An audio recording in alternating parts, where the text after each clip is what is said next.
गोर लगे छी अपने सबके मिथिला संस्कार पर स्वागत करे छी।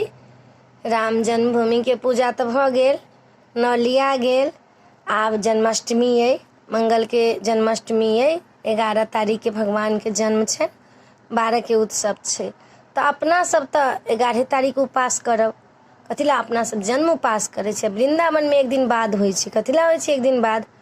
तो मथुरा में नहीं जन्म लेलखिन, वृंदावन में लाइब के उनका रात में देलखिन। तो रात में तो उनका क्यों नहीं देखलखिन, कृष्ण भगवान के तो रात में क्यों नहीं देखलखिन, भोर में देखलखिन।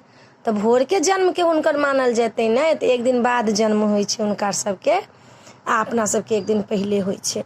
तही पर अपना सबके एकटा गीत दै छी, से सुनबे।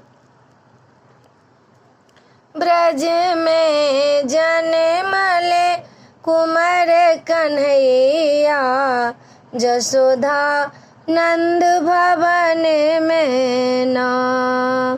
ब्रज में जन्मले कुमार कन्हैया, जसोदा नंद भवन में ना।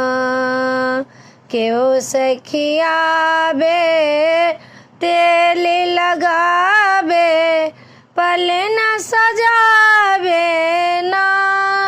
सखी रे पलना सजावे ना।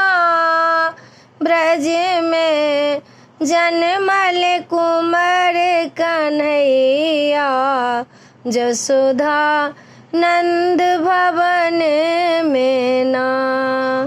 खने घुसकुनिया खने ठेहुनिया, था थैया नाम। ब्रज में जन्मले कुमार कन्हैया, जसोदा नंद भवन में ना। ब्रज में जन्मले कुमार कन्हैया, जसोदा नंद भवन में ना। क्यों सखिया बे काजर लगावे, क्यों सखिया बे काजर लगावे, मोर मुकुट देना। ब्रज में जन्मले कुमार कन्हैया, जसोदा नंद भवन में ना। ब्रज में जन्मले कुमार कन्हैया, जसोदा नंद भवन में ना। ये वीडियो में अच्छा लगा अपने सबकी भगवान कृष्ण के जन्म के, राम और कृष्ण के छथिन।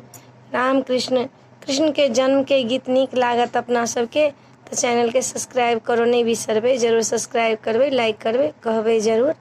आ एकटा चैनल हमर बनले है, अमर ज्योति नाम कह के हिंदी के चैनल छे, वो हिंदी में सब चीज धरेते। जहिना आई चैनल के अपने सब प्रेम दिल हो, वहिना वो चैनल के देवे। जरूर करबे सब्सक्राइब, लाइक करबे, पूरा वीडियो देखब। कनिके वीडियो नहीं देखो, पूरा देखो। जय मिथिला, जय माता।